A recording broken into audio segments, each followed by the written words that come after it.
आप में से फोन किसने किया था? सर मैंने किया था। वो अंदर दीवार में है सर। दीवार में? दीवार में क्या है? सर दीवार के अंदर कुछ है सर। मैंने पहले ही बोला था कि ये बंगला हॉन्टेड है। हॉन्टेड? और आप लोग जरा क्राइम सीन से दूर ही रहिए, है ना? बड़ा आसपास ही रहिएगा।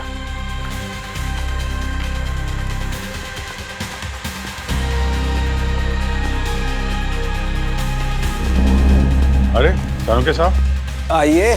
जल्दी आ गए आप तो, और काम भी शुरू कर दिया। भैया बात ऐसी है कि दुनिया में ही मैं तुम लोगों से पहले आ गया था, तो काम तो पहले शुरू करना ही था ना। क्या रिजल्ट क्या आया? हाँ रिजल्ट ये देखो, ये यहाँ पर ये जो लाल लाल निशान है ये, और ये देखो यहाँ पर भी, और इस पत्ते पर भी, ये सब खून है, और खून भी इंसान का है। लेकिन सर मैंने यहाँ के लोकल रिकॉर्ड चेक किए, कोई भी डेथ रिपोर्ट नहीं है, मिसिंग रिपोर्ट नहीं है। मतलब मैं यहाँ बंगले की बात नहीं कर रहा हूँ, पूरे गांव की बात कर रहा हूँ।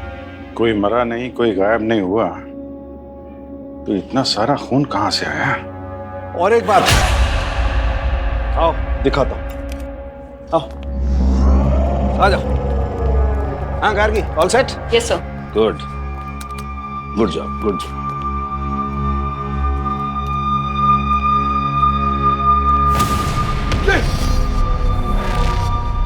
क्या हुआ? अरे नहीं पंकज पंकज पंकज पंकज, डरो मत, होता है, ऐसा होता है। मैं भी अगर तुम्हारी जैसे कमजोर दिल का होता ना, तो मेरी भी बोलती बंद हो जाती। तो डरो मत, मैं हूं ना। तो वो शूटिंग वाले लड़कों ने इसी कुल्हाड़ी वाले हाथ को देखा होगा। ये पूरा घर अच्छी तरीके से सर्च करना पड़ेगा दोस्त। चेक करो।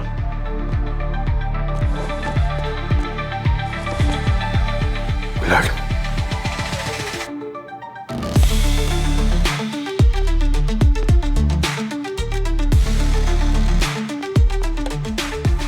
यहाँ भी ब्लड।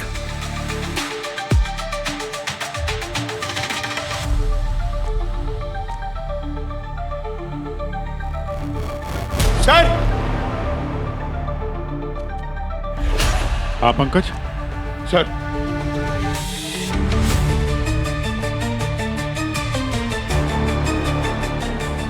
सर, ये फोटोज?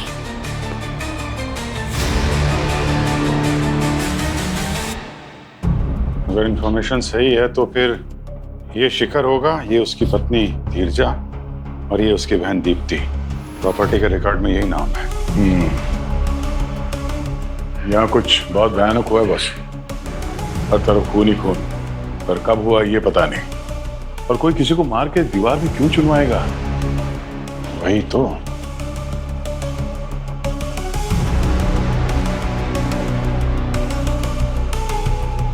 जी चाणक्य साहब। हाँ ये दीवार की पीछे वाली लाश ने कुछ बताया आपको? अरे बहुत कुछ बताया है। यहाँ तो अजब ही बात है, लोग दीवारें बनाते हैं पहले ताकि उससे घर बन सके, लेकिन यहाँ तो लोगों को मार दिया और फिर उन्हें दीवार में चुनने के लिए दीवार खड़ी कर दी। मतलब कितने लोग थे? अभी पता चलता है। गार्गी देखो, पहली लाश,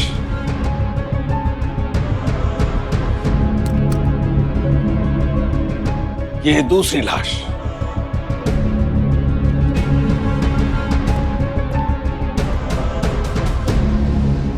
तीसरी लाश, ये देखो।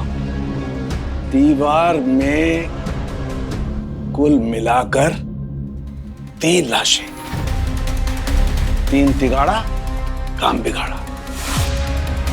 हमारा काम अभी भी बिगड़ा नहीं है, क्योंकि जिन्होंने इन्हें दीवार में चुना है उन्होंने दीवार बनाने के लिए कैल्शियम हाइड्रोक्साइड का इस्तेमाल किया है।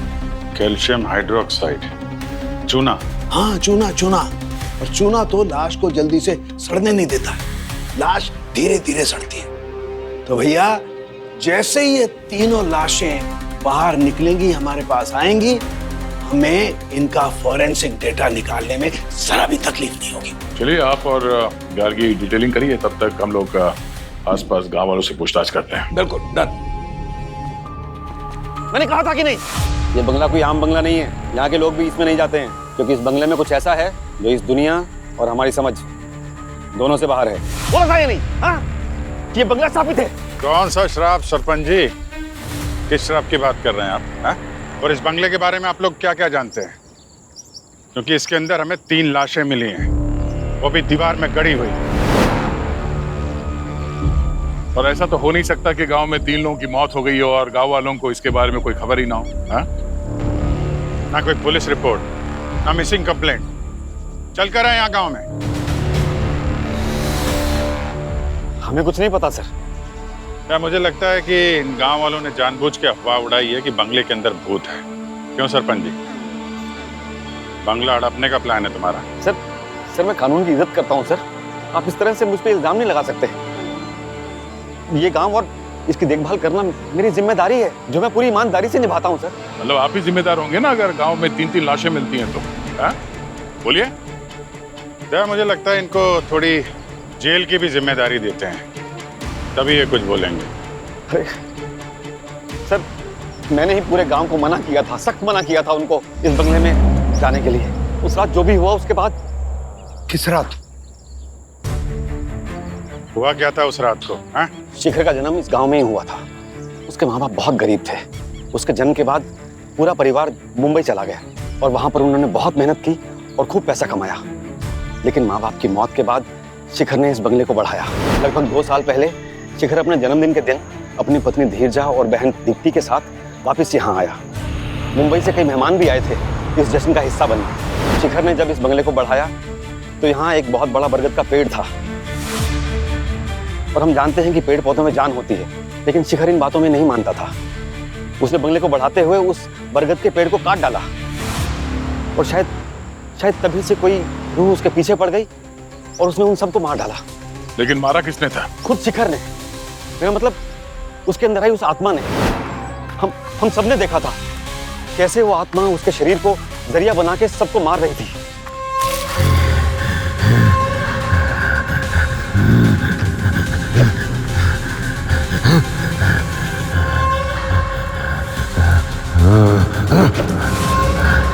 हट जाओ, मैं सब उड़ते शैतानों को मार दूंगा।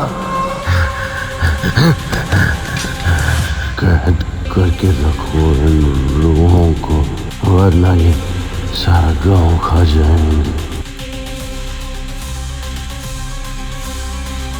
उसके बाद हम सब इस बंगले की तरफ दौड़ पड़े।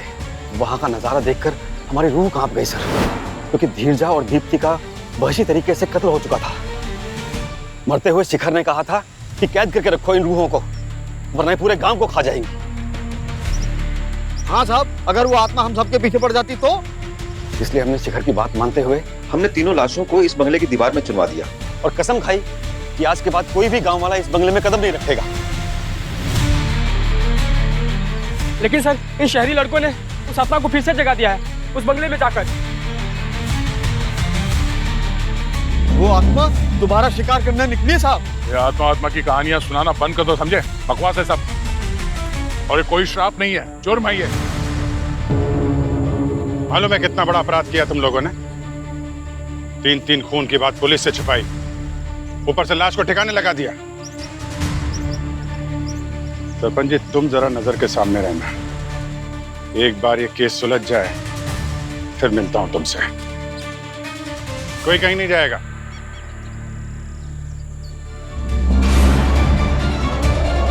बड़ा अजीबोगरीब केस है यार। इन तीनों में से ही एक खूनी था और उसी ने दोनों को मारा और बाद में खुद मर गया।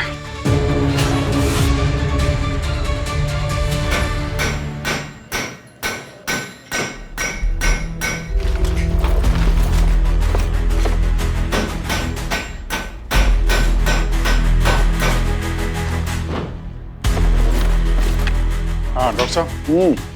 अरे, एक लाश निकल आई। हाँ कुछ पता चला इस लाश के बारे में सर? हाँ, पता चला ना, काफी कुछ पता चला है। बस ये जो लाश हमने निकाली है, ये लगभग 45 से 50 साल के आदमी की लाश है। गार्गी,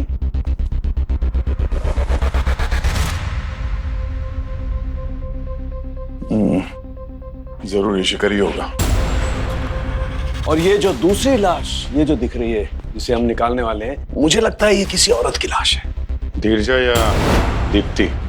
ये तीनों विक्टिम्स तो कंफर्म्ड हैं। एक तो ये शिखर, उसकी बीवी धीरजा और उसकी बहन Deepti. Very good sir. Sir मैं क्या बोलता हूँ, देखिए अभी वैसे भी शाम होने वाली है और ये बंगले का माहौल भी थोड़ा ठीक नहीं लग रहा है। तो मेरा सजेशन ये है कि हम लोग अभी सब चलते हैं, कल आ जाएंगे ना सुबह में। नहीं, सवाल ही नहीं उठता है पंकज। ये डेड बॉडीज ऑलरेडी हवा में एक्सपोज हो चुकी हैं। सवेरे तक अगर हम इनको ऐसे ही छोड़ गए तो ये इतनी सड़ जाएंगी कि इनमें से फॉरेंसिक डाटा निकालना बिल्कुल मुश्किल होगा। पता ही नहीं चलेगा ये हैं कौन और कैसे मरे।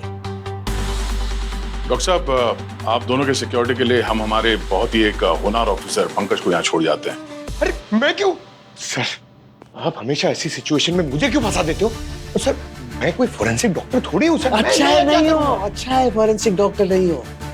अरे तुम इसे छोड़ के जा रहे हो मेरे प्रोटेक्शन के लिए? हा? ये जो जरा सी हवा चलती है और खिड़की खड़खड़ाती है तो बेहोश हो जाता है।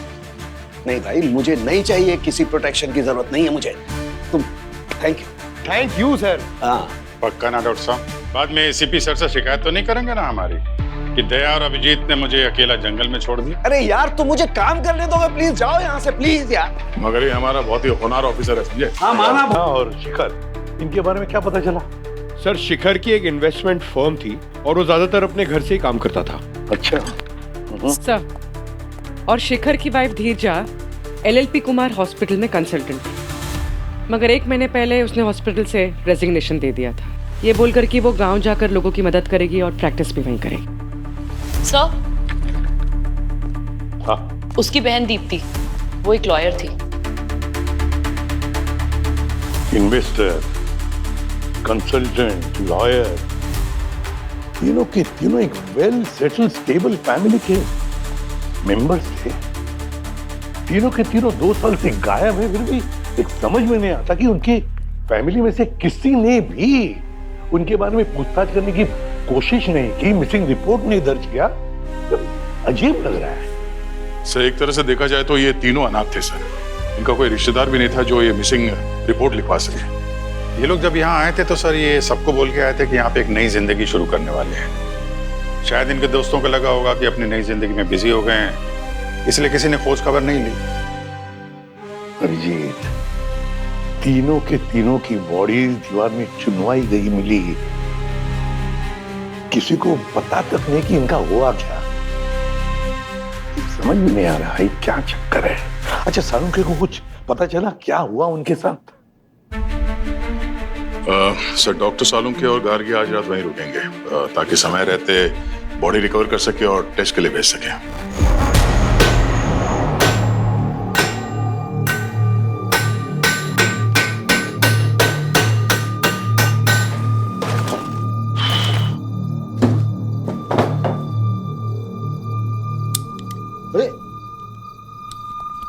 अरे ये लाइट कैसे चली गई?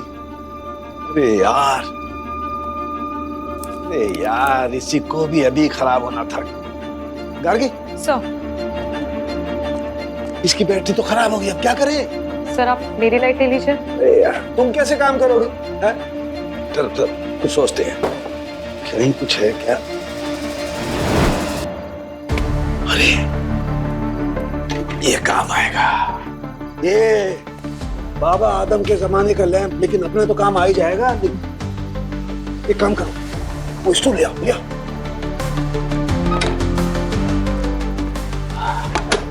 अब देखते हैं ये भाई साहब जलते हैं कि नहीं। एक काम करो, अपनी किट में ना लाइटर होगा, लाइटर ला।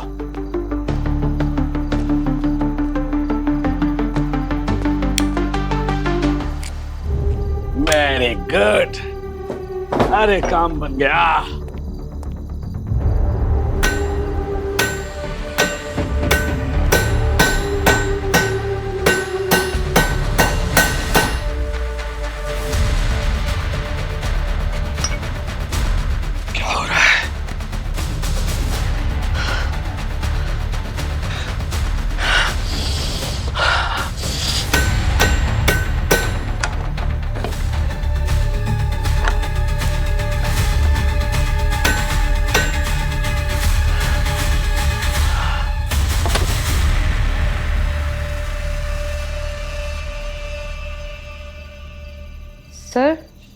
ठीक तो है ना?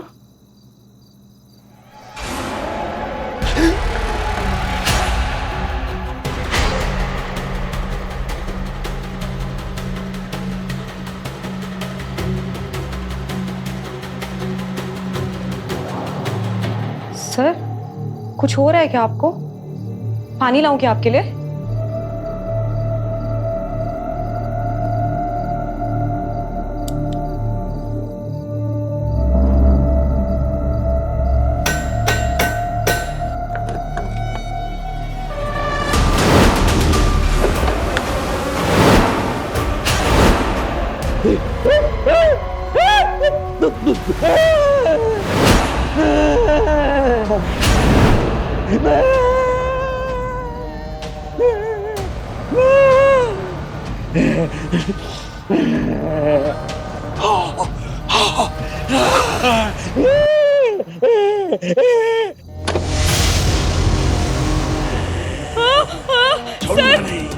सर क्या कर रहे हो सर? रुक जा तू सर, आप मेरे पीछे क्यों आ रहे हो sir? Sir please sir, sir please मुझे जाने दो सर। कहाँ है तू? रुक जा, छोड़ूंगा नहीं, छोड़ूंगा नहीं मैं तुझे। सर सर मुझे जाने दो सर। रुक जा तू, रुक जा सर। सर प्लीज मुझे जाने दो सर। रुक जा सर, प्लीज मुझे जाने दो सर, प्लीज। फिर से कोई शिकार हो गया बंगले का। लेकिन बंगले के अंदर तो सीआईडी थी।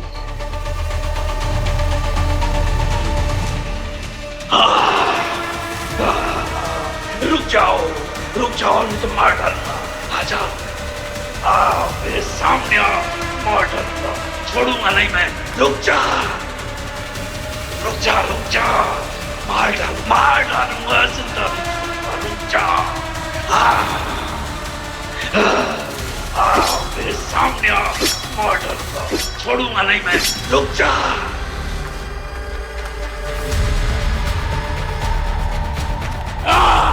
अरे नहीं छोड़ूंगा। डराता मुझे। क्या कर रहे हैं? अरे लग जाएगा, लग जाएगा, लग जाएगा,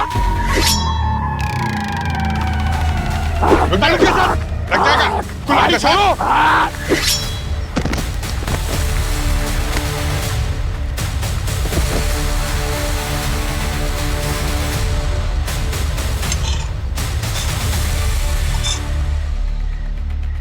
नहीं छोड़ूंगा। रुके साहब, डॉक्टर साहब होश में क्या कर रहे हैं?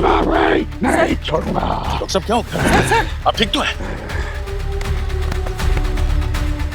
अरे क्या हो गया? अरुण के साहब। सर, इनकी सांसें नहीं चल रही है। हाँ? क्या? अंकल जल्दी से किट लेकर आओ। डॉक्टर साहब। सर? सीपीआर देना पड़ेगा। अरुण के साहब। सर, सर, ये आ गया। एक मिनट, लो, लगा जल्दी। जल्दी कर, जल्दी कर। हाँ।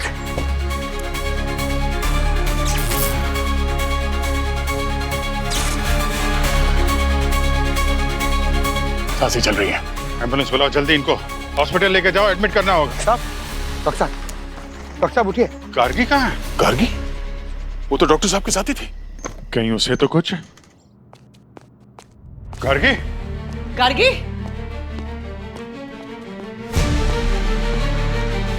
गार्गी? गार्गी? गार्गी? गार्गी? गार्गी? सर कहीं नहीं है। गार्गी? गार्गी? गार्गी? गार्गी? गार्गी? गार्गी दरवाजा खोलो, हम आ गए। गार्गी? तुम ठीक हो ना? हाँ, हाँ, डरो मत। क्या हुआ बताओ? हाँ? क्या हुआ? हाँ? गार्गी तुम ठीक हो? क्या हुआ, क्या था? सर आराम से, आराम से। वो सालूम के सर, वो मुझे मारना चाहते थे सर। वो मेरे पीछे कुल्हाड़ी लेके भाग रहे थे। वो तो मैं यहाँ आके छुप गई और अच्छा हुआ कि मैंने दरवाजा अंदर से बंद कर लिया और वो मुझे मारे डालते सर। लेके जाओ। गार्गी तुम जाओ यहाँ से। चल चल। अरे है क्या ये बंबू के अंदर? सालुंके साहब का भी दिमाग खराब हो गया। कुछ तो है यहाँ पे। माय गॉड, ये सब हुआ कैसे? कैसे हुआ? और वो भी सालुंके के साथ? सालुंके के साथ कैसे हो सकता है ये? This is impossible. इम्पॉसिबल है ये। क्या कुछ समझ में नहीं आ रहा सर। कल रात वहां पे डॉक्टर सालुंके के साथ ऐसा क्या हुआ कि उनका मानसिक संतुलन ही बिगड़ गया? माय गॉड, अभी कहाँ है? सर हॉस्पिटल में ही है। डॉक्टर से बात हुई थी, स्टेबल है। हाँ, कौन लेकर गया हॉस्पिटल? पंकज सर। तुम यहाँ क्या कर रहे हो? सालुंके को अकेले क्यों छोड़ा हॉस्पिटल में? जाओ अभी, ध्यान रखना उसका अच्छी तरह से। यार गड़बड़ है, गड़बड़ है। कुछ ना कुछ तो गड़बड़ जरूर है। सालुंके शैतान जैसे बर्ताव करने लगा। नहीं नहीं नहीं नहीं, कोई तो राज है, कोई तो राज है जो हमारी उंगलियों से रेत की तरफ फिसलते जा रहा है। क्या है? सर एक बात और सर, ये शिखर की घर के इलेक्ट्रिसिटी का मीटर कुछ गड़बड़ है सर। ये देखिए, ये तो वायर जानबूझकर काटी हुई है, दिख रहा है खुला। सर ये सब शिखर की बर्थडे की पार्टी की रात को हुआ था ना? तो मतलब एक काम करो, इस शिखर की बर्थडे पार्टी में कौन कौन लोग आए थे उनकी लिस्ट बनाओ। उनमें से जरूर कोई ना कोई तो है जिसे शिखर की मौत से फायदा हुआ था। गार्गी, मैं ये बोल रहा था कि ये कौन नहीं? गार्गी, डॉक्टर गार्गी, ये कहाँ है? कहीं पैथोलॉजी लैब में तो नहीं है?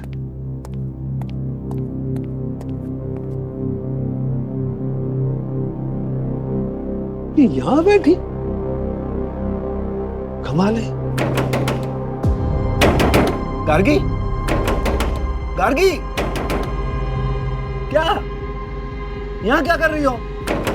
गार्गी, कुछ बोलो, क्या हुआ है? गार्गी, गार्गी, दरवाजा खोल। अरे ये दरवाजा क्यों बंद किया तुमने? कमाल है यार, मेरे केबिन में मुझे नहीं घुसने दे रही है, लॉक करके बैठी। वाह रे डॉक्टर साहब, वाह वाह वाह। वहां मैंने पूरा हॉस्पिटल सर पे उठा लिया है और अब यहाँ पर खड़े।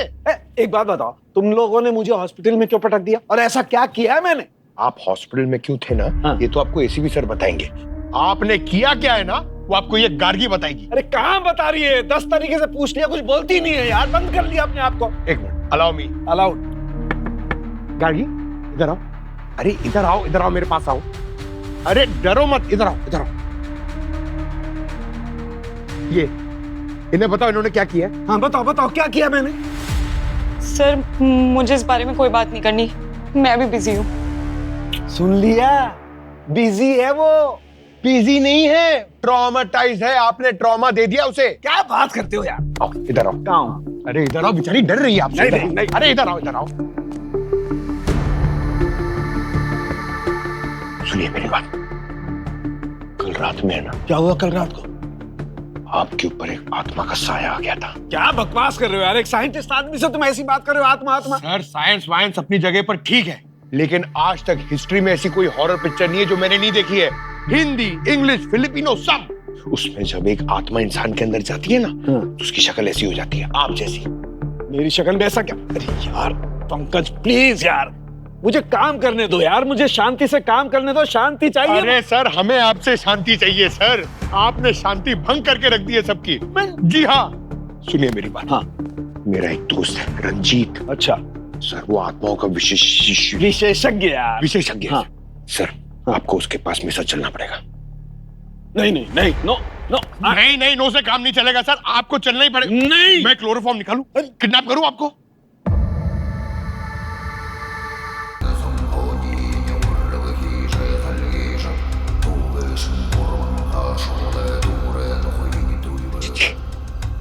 ये वही है इसके बारे में मैंने आपको बताया था ना। इसके अंदर एक। शांत रहिए, इनको शांति पसंद है। Sorry sorry sorry.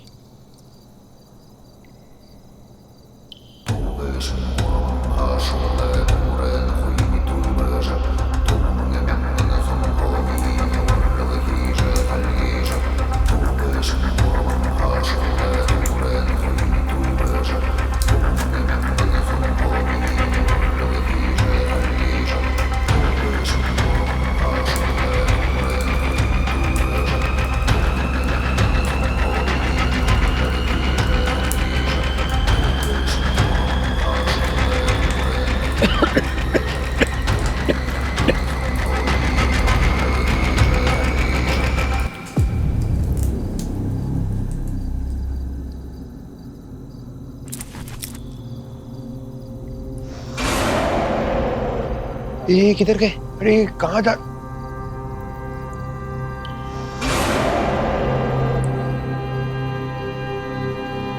Salunke sir,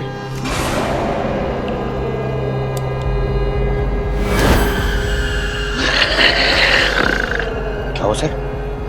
ऐसे क्यों देख रहे हो?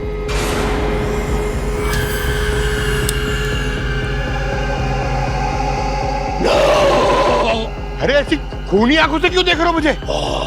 तू यहाँ क्यों आया बकरे? मैं तो यहाँ लेके आ। पकड़ा? पकड़ा कौन? अरे क्या कर रहे? अरे बाप रे! अरे क्या कर रहे सर? अरे कुछ पता चला सालुंके के साथ क्या हुआ? सर मैं सच्ची कह रहा हूँ सर। नहीं, फिर से कोई औरत स्टोरी मत सुनाना। सर मुझे पूरा यकीन है सालुंके सर के अंदर एक आत्मा है सर, इसलिए तो मैं उन्हें जब वो आत्मा विशेष क्या? सर वो आत्मा विशेषज्ञ के पास ले गया था ना सर, तो वो आत्मा ने मुझ पर अटैक किया सर, मुझे मारने के लिए। क्यों बताया सर?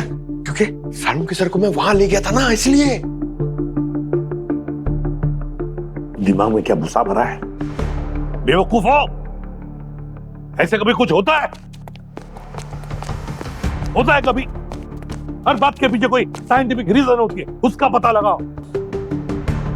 और याद रखना, आइंदा अगर एक भी हॉरर फिल्म देखी ना तो सीआईडी से बाहर। नहीं सर, नहीं देखूंगा सर। सर, हाँ, कुछ पता चला इन तीनों के बारे में? नहीं सर, कुछ खास नहीं। हमने अच्छी तरीके से चेक किया है सर। शिखर की मौत से किसी को फायदा होते दिख तो नहीं रहा है। उसके प्रॉपर्टी, शेयर, इन्वेस्टमेंट सब कुछ वैसे के वैसे हैं। तो कहीं ऐसा तो नहीं कि खूनी की असली शिकार धीरजा या दीप्ति हो और शिखर बेचारा खामखा मारा गया? सर, दीप्ति का रिकॉर्ड तो एकदम क्लियर है, उस पर शक करने जैसी कोई बात नहीं है। और सर ये जो धीरजा है वो कवच रक्षा से जुड़ी हुई थी। कवच रक्षा से जुड़ी हुई थी? 3 लोगों का खून हो गया है, धीरजा, उनके पति, उनके ननद का। व्हाट? जब धीरजा यहाँ काम करती थी तो आप ही उनके सीनियर थे ना? मैम, मैं सिर्फ उसका सीनियर ही नहीं, उसका सबसे अच्छा दोस्त भी था। धीरजा की किसी से दुश्मनी थी? मैंने धीरजा के साथ कई साल काम किया है। मैं ये मान ही नहीं सकता कि धीरजा का कोई दुश्मन भी हो सकता है। वो इस हॉस्पिटल की सबसे चहेती डॉक्टर थी। तो फिर धीरजा ने रिजाइन क्यों किया? धीरजा अपने पति के साथ गांव जाना चाहती थी। शिखर ने वहां एक नई जिंदगी का सपना देखा था और धीरजा ने शिखर के सपने को अपना बना लिया था। हालांकि मैंने उसका नाम कवच रक्षा के लिए रिकमेंड किया था। कवच रक्षा? कवच रक्षा एक स्पेशल डिफेंस ऑर्गेनाइजेशन है। ये इंडिया में रिसर्च और डेवलपमेंट से जुड़ी वेपन्स टेक्नोलॉजी और बायो वेपन्स पे काम करती है, रिसर्च करती है। सर, धीरजा के क्रेडेंशियल में लेटर ऑफ एप्रिसिएशन है सर, जो कवच रक्षा ने दिया है कुछ खास सर्विसेज के लिए। और सर, एक डिफेंस ऑर्गेनाइजेशन एक नॉर्मल डॉक्टर को एप्रिसिएशन लेटर क्यों देगी? ये भी तो हो सकता है कि कवच रक्षा का इन तीनों मर्डर से कोई संबंध हो। कवच रक्षा, खैर अपने साइंटिस्ट से जाकर मिलते हैं, देखते हैं क्या कर रहा है वो। चलो। हाँ गार्गी, इसमें एक बूंद डालो, सिर्फ एक ड्रॉप। हाँ शेक करो यार। हाँ। फिर से कुल्हाड़ी उठा ली तूने किसी को मारने के लिए? नहीं, खोला मत, खोला मत। मैंने तो खुद गार्गी को बोला है कि मुझे बांध दो, क्या पता फिर किसी का कब्जा हो जाए मेरे शरीर पर। यार क्या बकवास कर रहा है तू? नहीं बकवास नहीं कर रहा हूँ बॉस, सच बोल रहा हूँ। मैंने वो रंजीत, वो आत्मा विशेषज्ञ के घर का फुटेज चेक किया और पक्का यकीन हो गया मुझे कि मुझ पर किसी न किसी का कब्जा तो है। क्या? ओहो, तो हमारा और सालुंके साहब का साथ यहीं तक था। मैं एक अच्छा सा साइकेट्रिक इंस्टीट्यूशन जानता हूँ, आपका अच्छे से ध्यान रखेंगे वहाँ पे। और सर, हर संडे आपसे मिलने को आएंगे वहाँ पे। आप थोड़ी देर चुप रहेंगे, मैं पूरी बात बता दूं आप लोगों को। अरे तो फिर बता ना। बता रहा हूँ बॉस। देखो, मेरे शरीर पर कब्जा जरूर हुआ है, लेकिन किसी आत्मा का नहीं। तो फिर? हेलुसिनेशन। हाँ, ये तो वही केमिकल ड्रग्स है ना जिसको लेने के बाद हेलुसिनेशन शुरू हो जाता है, दृष्टि भ्रम या मति भ्रम। हाँ बिल्कुल। और आपको इस हेलुसिनोजन के बारे में कैसे पता चला? बॉस, उस रंजीत के घर से आने के बाद मैंने अपना पूरा डिटेल में ब्लड टेस्ट किया, तब मुझे पता चला कि मेरे शरीर में, मेरे खून में फैंटम एक्स है। Phantom x? एक बहुत ही खतरनाक बायो वेपन। कोई नहीं जानता कि इसे किसने बनाया, लेकिन पिछले 2 साल से वेपन और ब्लैक मार्केट में धड़ल्ले से बिक रहा है। और सर, ये फैंटम एक्स के बॉडी के अंदर जाने के बाद एग्जैक्टली होता क्या है? फैंटम एक्स में इंसान को उसका सबसे बड़ा डर उसकी आंखों के सामने दिखता है। और ये तो हम जानते ही हैं कि इंसान को कोई न कोई फोबिया तो होता ही है, किसी न किसी चीज से तो जरूर डरता है। और मेरे केस में एक मॉन्स्टर गोट, एक खतरनाक शैतानी बकरी। व्हाट? एक फोरेंसिक डॉक्टर होके आप बकरी से डरते हैं? कैप्राफोबिया कहते हैं इसे। और मैं मानता हूँ बचपन से मुझे बकरियों से डर लगता है। जब मैं छोटा था, अपने गांव में गया था, तो एक बकरी ने मुझे बहुत बुरी तरह से अपने सींगों से मारा, और बस तब से मैं बकरियों से डरने लग गया। आप हंसना बंद करेंगे? नहीं सर, तो क्या इसका मतलब डॉक्टर सालुंके को ऐसे ही बांध के रखना पड़ेगा? दया, इस फैंटम एक्स का असर टेम्परेरी होता है, धीरे धीरे खून में से अपने आप निकल जाता है। तो शिखर के साथ भी यही हुआ होगा, उसका भी कोई फोबिया होगा। और जैसे ही ये फैंटम एक्स का गैस उसके शरीर के अंदर गया, उसने ये फोबिया ट्रिगर कर दिया। बस उसी जोश में उसने अपनी बीवी और बहन को शैतान समझकर मार डाला। बिल्कुल सर, एक बात समझ में नहीं आई, ये शिखर फैंटम एक्स के असर से काफी थक गया था और थकान की वजह से उसकी मौत हो गई, मगर डॉक्टर सालुंके मैं जिंदा हूं सिर्फ तुम लोगों की वजह से बॉस। सही है, अगर मुझे उस टाइम आप लोग सीपीआर नहीं देते तुरंत, तो मेरी भी हालत उस शिखर की जैसी होती। कभी डांटते हैं, कभी तारीफ करते हैं। जी हाँ, ऐसा काम करेंगे वैसे आपको रिएक्शन मिलेंगे। करिए करिए करिए। अच्छा, अब आगे बताएगा क्या करना है? आगे ये है बॉस कि मैं अब हर उस चीज को छू करके, सूंघ करके ये जानने की कोशिश करता हूँ कि उस रंजीत के घर पे मुझे किस चीज ने ट्रिगर किया वो फैंटम एक्स। करना? हाँ, वही कर रहा हूं मैं। चलो जाओ।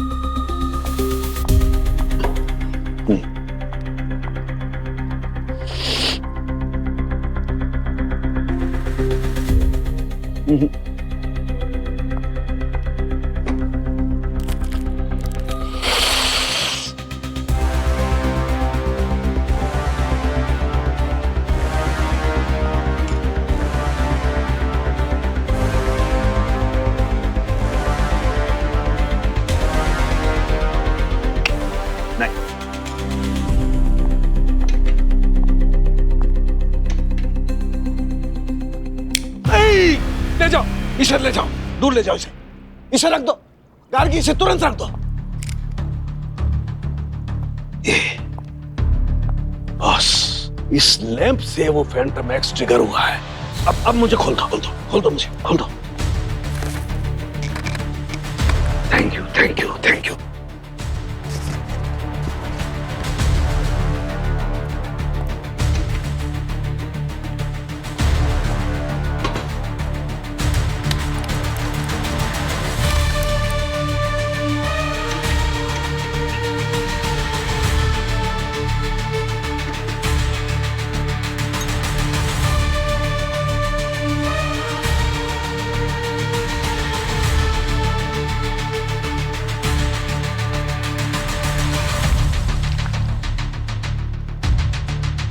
ये देखो बॉस, ये पिंक हो गया, और ये इस बात का सबूत है कि वो फैंटम एक्स इसी में था।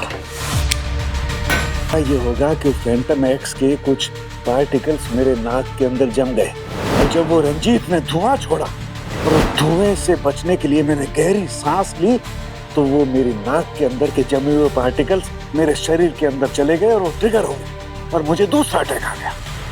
सर, पार्टी वाली रात को शिखर के घर की लाइट जानबूझ के काटी गई थी ताकि वो मजबूर हो जाए इस लैंप को जलाने के लिए। जैसे ही शिखर ने ये लैंप जलाया, उसमें से फैंटम एक्स की गैस निकले और उसके शरीर के अंदर चले गए और हेलुसिनेशन शुरू हो गए। फिर तो पार्टी वाली रात को किसी न किसी ने ये गिफ्ट किया होगा उसको।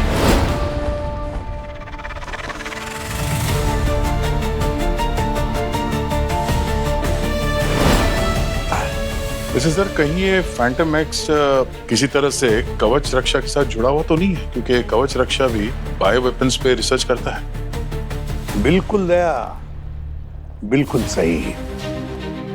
अब समझ में आया। इस खूनी तक पहुंचे कैसे? या शिखर के परिवार वाले मुंबई से, तो जाहिर है कि वो गेस्ट सारे जो है वो भी मुंबई से ही होंगे। और फिर नासिक जाने के लिए यही एक रूट है, वही रूट लिया होगा। उस पर टोल बूथ है तो टोल भी वहीं पे दिया होगा।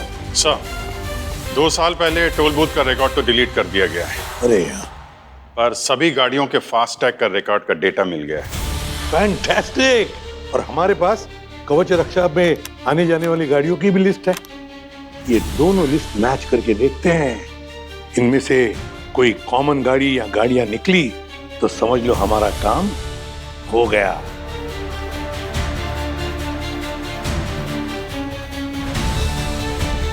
दो नंबर है सर। हाँ सर, पहला नंबर तो ये नीरजा की गाड़ी का नंबर ही है, पर वो तो खुद विक्टिम थी और वो वहां काम भी करती थी। ये दूसरा नंबर किसका है? तो ये जो दूसरा गाड़ी वाला है वही हमारा मुजरिम है।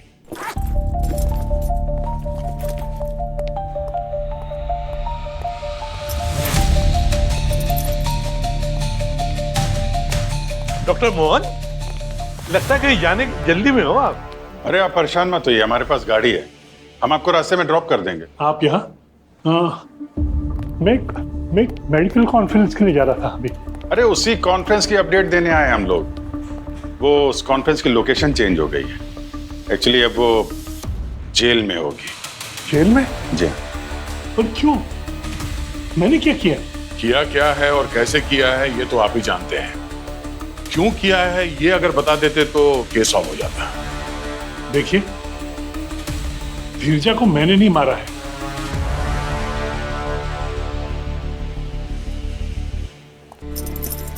धीरजा रिजाइन करने से 1 हफ्ता पहले बहुत चुप चुप कर एक अनजान इंसान से बात करती थी।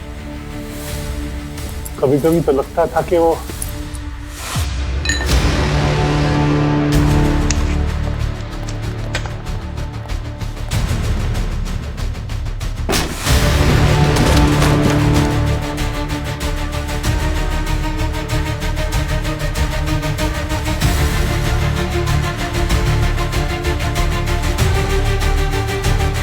हाय डॉक्टर साहब, आपने तो कहानी आधे में ही छोड़ दी। चलो अब हम पूरी करते हैं। क्या मदद करेंगे आप? Sir please sir. हाँ, मैंने उस लैब पे फैंटम एक्स मिलाया था ताकि तीनों मर जाए। गिरजा मेरी बहुत पुरानी दोस्त थी। हमने सालों तक साथ में काम किया था, यहां तक कि उसका कवच रक्षा में होना मेरा रिकमेंडेशन लेटर पे था।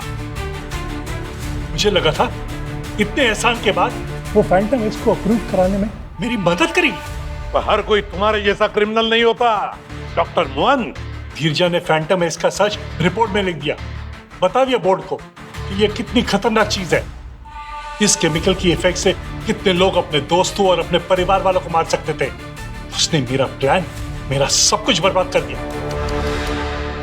2000 करोड़ का नुकसान हो गया ना तुम्हें इस चक्कर में? जी, 2000 करोड़। और मैं समझ गया था कि जब तक धीरजा जिंदा है, कवच रक्षा मेरे फैंटम एक्स को कभी अप्रूव नहीं करेगा। मैंने ये तो सोच भी लिया था कि कुछ टाइम के लिए मैं इसे बंद कर दूंगा और 2-3 साल के बाद एक नए नाम से इसे वापस लाऊंगा। मगर उसके लिए धीरजा का इस दुनिया से जाना जरूरी था।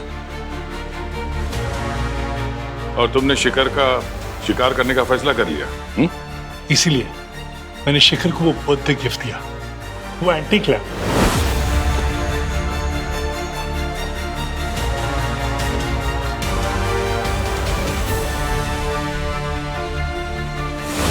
और उसके बाद मैंने घर की बिजली काट दी ताकि रात को घर में जब उनको रोशनी की जरूरत पड़े तो वो उस लैम्प को यूज कर।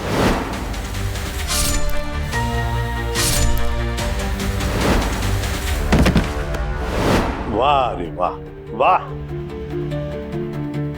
जैसे ही शिखर ने लैंप ऑन किया, फैंटम एक्स का गैस उसके शरीर के अंदर चला गया और उसके दिमाग के अंदर जो डर था वो उभर कर बाहर आ गया।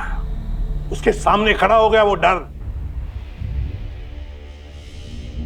डॉक्टर मोहन, तुमने 3 मासूम लोगों की जानें ली।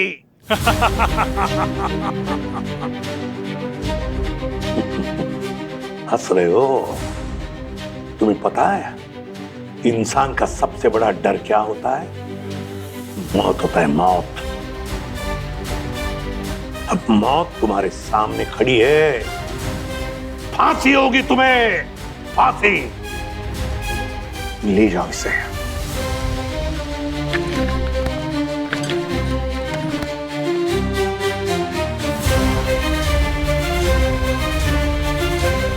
सर, कम से कम उस राजवीर के फेक वीडियो के चक्कर में